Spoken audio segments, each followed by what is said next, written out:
Sud Radio. Ça va mieux en le disant. Jean Dorido.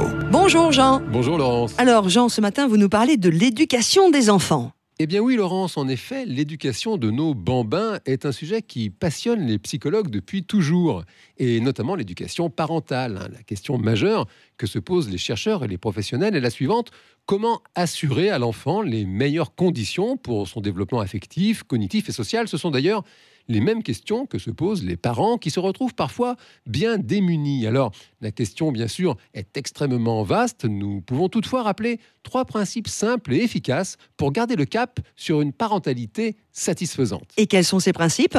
Eh bien, tout d'abord, rappeler aux jeunes parents que l'enfant a besoin d'un cadre éducatif très clair. Cela signifie que les parents doivent eux-mêmes faire le point sur ce qu'ils souhaitent autoriser à leurs enfants et ce qu'ils souhaitent proscrire. Il est important de bien insister sur ce sujet, tant le grand public fait parfois une lecture erronée des principes d'éducation moderne. Vous faites allusion à un principe en particulier ? Eh bien oui, en effet, nous connaissons tous les travaux de Françoise Dolto qui a profondément contribué à l'évolution de l'éducation. Ces travaux ont influencé plusieurs générations de pédiatres et pédopsychiatres.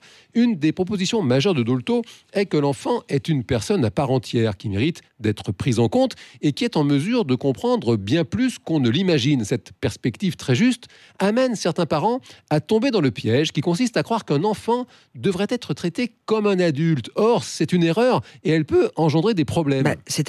C'est-à-dire que même si l'enfant comprend beaucoup de choses, il est dépourvu de certaines capacités qui n'apparaîtront qu'au cours de son développement. Sur la question du choix, par exemple, il est important de veiller à lister les sujets sur lesquels vous laissez l'enfant choisir et les sujets sur lesquels ce sont les parents qui dictent les règles. Considérer l'enfant comme une personne à part entière consiste à expliquer ces règles à ses enfants, faire de la pédagogie et éviter ces 2 pièges. D'abord, le piège d'une éducation un peu trop à l'ancienne, du genre « c'est comme ça parce que c'est comme ça, un point c'est tout », et le piège d'une éducation de type enfant-roi, génératrice d'angoisse pour l'enfant qui, rappelons-le, a besoin de limites. Donc Jean, si je comprends bien, on fixe des limites claires et on les explique à l'enfant, c'est ça ? Exactement Laurence, on fixe des limites qu'on explique. Alors moi je suis d'accord, mais que faire lorsque l'enfant dépasse ces limites ? Eh bien c'est une bonne question Laurence. Alors plutôt que d'explorer ce qu'il faudrait faire pour une fois, explorons ce qu'il ne faut pas faire, avec notamment cette fameuse question autour de la fessée. Vous savez que nos parlementaires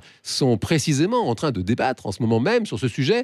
Ce que nous apprend la psychologie sur les fameuses brimades corporelles, c'est qu'elles sont souvent contre-productives, puisque plusieurs études sur le sujet observent que plus les enfants ont reçu de fessées et plus ils développent des relations conflictuelles avec l'autorité et auraient davantage tendance à la délinquance. Alors, on part d'un désir parental bien légitime d'aider l'enfant à respecter le cadre et on fabrique des délinquants, c'est un échec. On peut même étendre le propos en fixant cette limite pour les parents. Cette fois, tout recours à la violence, qu'elle soit physique ou verbale, est un échec éducatif et c'est donc à proscrire, bien évidemment. Donc, pas de violence, Jean, mais vous auriez un dernier conseil ? Alors oui, un dernier conseil, après avoir insisté sur l'importance de fixer des limites, de les expliquer et de les faire respecter sans violence, nous pouvons inviter les parents à une certaine bienveillance vis-à-vis d'eux-mêmes. Le métier de parent est sans doute parmi les plus difficiles et délicats sur cette terre, alors autorisez-vous à ne pas être parfait, prenez soin de vous, ça fait du bien et ça fera aussi du bien à vos bambins, c'est bon de s'en souvenir. Et c'est bon aussi, en le disant, c'est beaucoup mieux. Merci beaucoup Jean. Merci Laurence.